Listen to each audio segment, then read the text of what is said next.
51 বছর ধরে প্রেমিকার ছবি বুক পকেটে নিয়ে বেঁচে আছেন একজন বীর মুক্তিযোদ্ধা, নাম তানিসুদ্দিন। প্রেমিকার নাম জহুরা। এক ইন্টারভিউতে বিয়ে কেন করেননি এই প্রসঙ্গে তানিসুদ্দিন জানিয়েছেন, আমি এখনো জহুরাকে স্বপ্নে দেখি।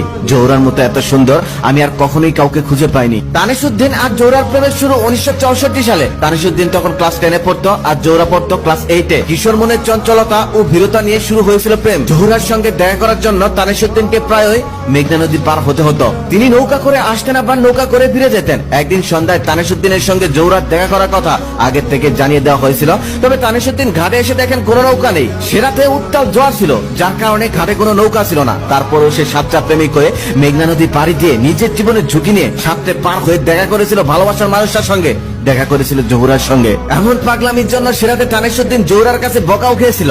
তাতে কি, তবুও তো ভালোবাসার গভীরতাটা বুঝাতে পেরেছিল সে। এভাবে একসময় ঘনিয়ে এলো মুক্তিযুদ্ধের বছর, সাল 1971। চারদিকে তখন ছিল যুদ্ধের ডাক। সেই ডাকে সাড়া দেওয়ার জন্য প্রস্তুতি নিলেন তানিসুদ্দিন। একথা শোনার পর কেঁদে কেঁদে বুক বাসিয়েছিলেন জহুরা। প্রথম দিক দিয়ে আপত্তি করলেও পরের দিক দিয়ে যদিও তাকে সম্মতি দিয়েছিলেন। যুদ্ধে যাওয়ার সময় তানিসুদ্দিন জহুরাকে বলে গিয়েছিল, দেশ স্বাধীন করে এসেই তোমাকে ঘরে তুলে নিব। তানিসুদ্দিনকে বিদায় দেওয়ার সময় জহুরা একটি খামে পেঁচিয়ে তাকে একটি চিঠিও দিয়েছিলেন। সেই খামের ভেতরে 100 টাকার একটি নোট ছিল, আর ছিল একটি চিঠি। চিঠিতে লেখা ছিল, শুধু টাকাটাই রাখো না, আমার ভালোবাসাটাও মনে রাখো। কলকাতার আগরতলায় যুদ্ধ প্রশিক্ষণের শেষে দেশে ফিরে আসেন তানিসুদ্দিন। লোকেশন একই করেন, মিটিং করেন, শত্রুপক্ষের উপর ঝাঁপিয়ে পড়েন। এভাবেই যুদ্ধের দিন কাটতে থাকে তার। জহুরা কেমন আছে, কি করছে, কোথায় আছে, এগুলো ভেবে মাঝে মাঝে সে আনমনা হয়ে যেতেন। স্ট্যান্ডগান মাথায় থেকেও ভালোবাসার মানুষটাকে নিয়ে ভবিষ্যতের কথা চিন্তা করতেন তিনি। এভাবেই দীর্ঘ 9 মাস যুদ্ধ করার পর যুদ্ধ শেষে সবার আগে দৌড়ে ছুটে যান তিনি জহুরাদের বাড়িতে। তবে তিনি সেখানে গিয়ে শোনেন পাকিস্তানি হানাদার বাহিনীরা জহুরা ও তার বাবাকে হত্যা করে ফেলেছে। রণক্ষেত্রে বসে যেমন পড়ে থাকতো জহুরার কাছে,